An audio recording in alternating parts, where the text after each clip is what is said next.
तो इस वक्त जो देश की सबसे बड़ी समस्या है कि हम अपनी पहचान को नहीं पहचान पा रहे हैं। जैसे जैसे आप इस पहचान को पहचानते हैं तब आपके लिए महत्वपूर्ण नहीं होता कि सरकार हमें फ्री में राशन देने वाली है, गेहूं देने वाली है, चावल देने वाली है, इससे हमें ये मिलेगा, उससे हमें वो मिलेगा। और जब आप इस मानसिकता से निकल के बाहर आते हैं और देश की सरकारों को इस बात पे सरकार सत्ता में बैठाते हैं कि देश के लिए काम कौन करेगा और राष्ट्रवाद के लिए जो खड़ा होगा वही सत्ता में बैठेगा, तब सरकारें इस तरह से बदल जाती हैं। लिहाजा हमारे संविधान में कुछ बड़े फ्रॉड हुए हैं जिनको मैं आपके सामने इसलिए रखना चाहता हूं कि जब लोग आपसे बहुत तरह तरह की बात पूछते हैं सड़कों पे, चौराहों पे, पुलियों पे, तो आप उनसे काउंटर सवाल पूछें, क्योंकि आप 700 साल से लोगों को जवाब ही दे रहे हैं। और किसी भी समाज में जिसमें सवाल पूछने की क्षमता समाप्त हो जाती है वो कभी राज नहीं करता है। लिहाजा आपकी सदी शुरू हो गई है। आप इस कुंठा से बाहर निकल जाइए कि आप किसी के गुलाम थे। जीवन में एक काल आता है जब बुरा वक्त होता है, वो हम लोगों के निजी काल में भी आता है कि कभी बुरा वक्त होता है, कभी नौकरी नहीं मिलती, हम बड़े डिप्रेशन में चले जाते हैं, लेकिन वो स्थायी नहीं होता, एक छोटा सा वक्त होता है। तो इतिहास में भी 700 साल कोई ऐसा मसला नहीं है कि हम ये मान के चलें कि साहब वो इतना बड़ा था कि जिसकी वजह से हम उससे बाहर नहीं निकल सकते। आपने तो 5000 साल दुनिया को रोशनी दिखाई, आप उसको याद कीजिए। लिहाजा छोटे छोटे अगर समय खराब होने के दौर निकले तो उसको अपने ऊपर हावी मत होने दीजिए। लिहाजा जो बौने लोग 1400 साल पहले पैदा हुए, पूरी दुनिया को 1400 साल में इस सभ्यता को उन्होंने एक सुई बना के नहीं दी। इस सभ्यता में, पूरी दुनिया की सभ्यता में कोई कंट्रीब्यूशन उनका नहीं है। वो आप पे राज कर रहे हैं। वो आज हिंदुस्तान में गिनती में कम है, लेकिन उनकी ताकत यह है कि उनकी ताकत के कारण सरकारें आती हैं, झुकती हैं और उनकी बात मानती हैं। तो मैं सवाल यह पूछता हूं कि गिनती में भी अगर आप ज्यादा हैं और आपकी गिनती का 25% भी अगर इस बात को एहसास कर ले कि आपके अंदर वो क्षमता है, आपके अंदर वो पुरुषार्थ है और आपको अपने भूतकाल के ऊपर कोई शर्म नहीं है, तो 25% लोग भी अगर देश में तैयार हो गए तो ये देश हमेशा के लिए जो है एक नए रास्ते पर चला जाएगा और जिस हम सनातन संस्कृति की बात करते हैं उसे स्थापित करने में देर नहीं लगेगी।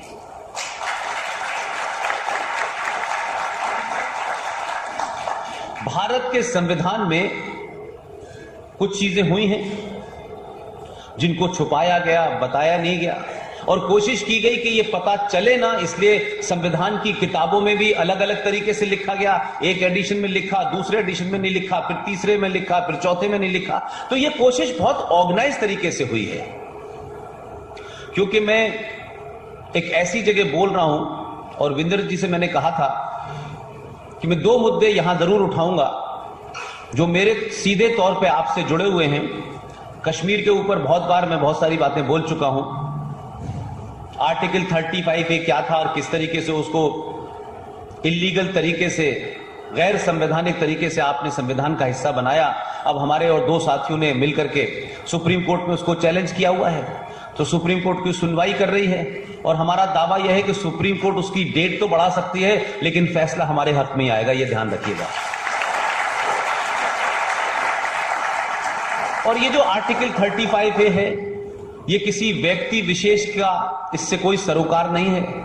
ये भारत में जो इस्लामिक कंसेप्ट है, जो एक हदीस कहती है, वो हदीस ये कहती है कि जब तक भारत के अंदर इस्लामिक राज स्थापित नहीं हो जाएगा तब तक गज़वाए हिंद का जो कंसेप्ट है वो पूरा नहीं होगा। और गज़वाए हिंद को पूरा करने के लिए पूरे भारत में इस्लामिक राज स्थापित होना चाहिए। ये 35A, इसको सिर्फ शॉर्ट में समझाने के लिए मैं कह रहा हूं, ये 35A एक धारा है जिसे जवाहरलाल नेहरू ने शेख अब्दुल्ला से अपनी दोस्ती के चलते भारत के संविधान में गैर कानूनी तौर पे उसको इंसर्ट किया।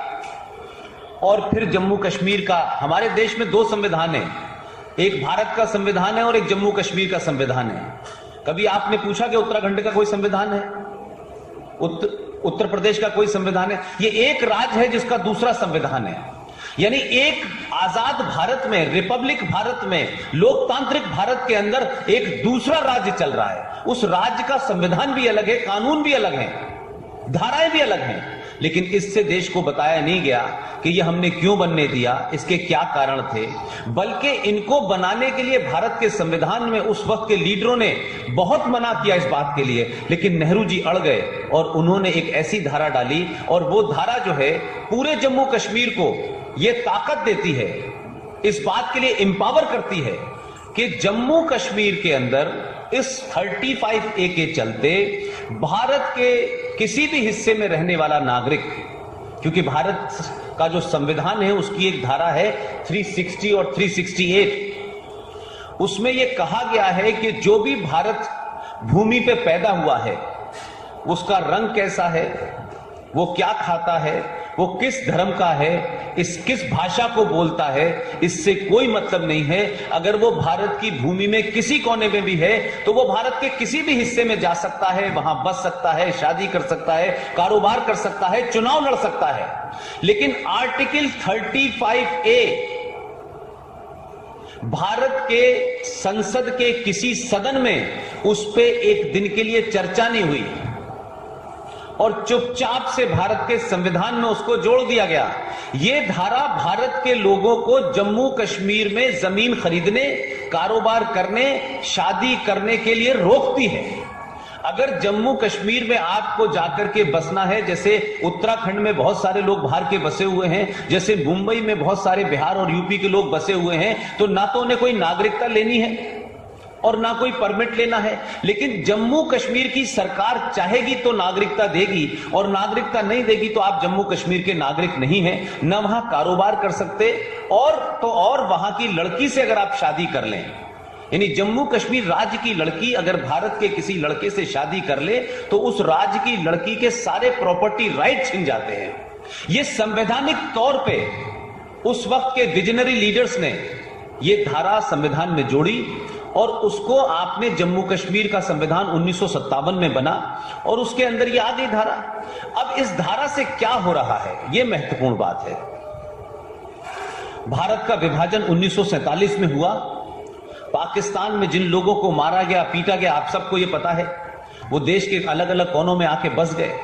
लेकिन जो भाग, जो कश्मीर का एक हिस्सा था जिसके ऊपर पाकिस्तान ने कब्जा कर लिया है, उस कब्जे वाले पाकिस्तान से जब भारत कुछ लोग आए 1947, 46 और 45 में, जब वहां मारकाट शुरू हुई, तो उस वक्त के लोगों की गिनती कोई 5500 थी। 5500 परिवार आए थे। लेकिन ये 5500 परिवार जब आए थे, ये सारे के सारे हिंदू थे। लेकिन आर्टिकल 35A में जवाहरलाल नेहरू ने अपने दोस्त की एक गलत बात नहीं मानी, कई गलत बात उसकी मानी।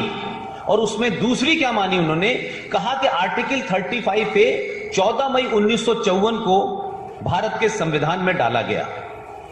लेकिन कश्मीर के तमाम लीडर्स ने कहा कि हम इसे अपने संविधान में 1957 में वहां का संविधान बना, लेकिन यह शर्त लिखवा ली इनसे कि आप इसके लागू करने की डेट 1944 रखें। अब ये किसी ने पूछा नहीं कि भाई जो धारा आज बन रही है, जो कानून आज बनना है, उसका इंप्लीमेंटेशन आज से होना चाहिए, उसका 1944 से क्यों होगा। लेकिन 1944 से इसलिए किया कि उन लोगों को पता था कि 1944 के बाद जो लोग भारत आए, जिन 5500 परिवारों की मैं बात कर रहा हूं, जिन 5500 परिवारों की मैं बात कर रहा हूं, वो 100% हिंदू लोग थे। और जब वो वहां आ गए और बस गए, तो इस धारा के माध्यम से, 35A के माध्यम से, जो 5500 परिवार आए थे, वो आज भी जम्मू कश्मीर की सड़कों पर रह रहे हैं। और 70 साल हो गए इस घटना को।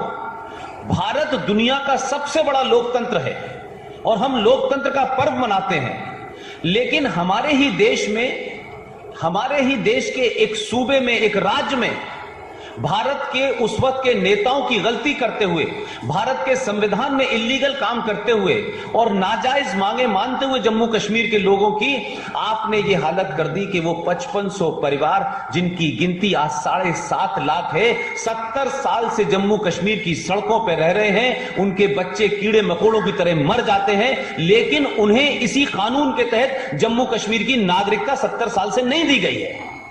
और वो नागरिक नहीं है तो जम्मू कश्मीर में न जमीन खरीद पा रहे हैं, न नौकरी कर पा रहे हैं, न राज्य की किसी स्कीम का फायदा मिल रहा है, और इसके साथ साथ उनके साथ यह है कि ना तो वो चुनाव लड़ सकते हैं और ना ही जम्मू कश्मीर के विधानसभा चुनाव में वोट डाल सकते हैं। अब अगर आप किसी राज्य की इतनी नाजायज मांगों को मान लोगे तो उस राज्य में रहने वाले लोगों में एक आक्रामकता आएगी, एक एग्रेसिवनेस आएगी। लिहाजा जो गज़वाए हिंद, जो इस फिलॉसफी को समझते हैं, जो एक इस्लामिक फिलॉसफी है जिसके तहत पूरी दुनिया के अंदर कभी ISIS बन रही है, कभी अलकायदा बन रहा है, कभी जैशे मोहम्मद बन रहा है, कभी लश्कर तैयबा बन रहा है, ये उस फिलॉसफी का हिस्सा है। तो जो जम्मू कश्मीर में आर्टिकल 35A है वो कारण है वहां के आतंकवाद का, और उस जगह से ही अगर गज़वाए हिंद की जो फिलॉसफी पाकिस्तान में पल रही है, जो पूरी दुनिया में फैल रही है, वो वहीं से आनी है, उसका रूट जम्मू से ही आएगा। और अगर जम्मू सुरक्षित नहीं रहेगा तो दिल्ली सुरक्षित नहीं रहेगी। लिहाजा सुप्रीम कोर्ट में केस चल रहा है, वो एक अलग विषय है।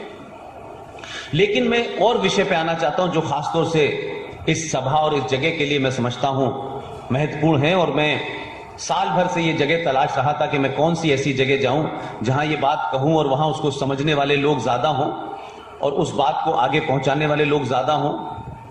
भारत के संविधान में एक धारा है 30A, 30A, कैपिटल A। ये धारा भारत के संविधान में आपको यानी इस देश के हिंदू को इस बात के लिए रोकती है कि आप शिक्षण संस्थानों के अंदर हिंदू धार्मिक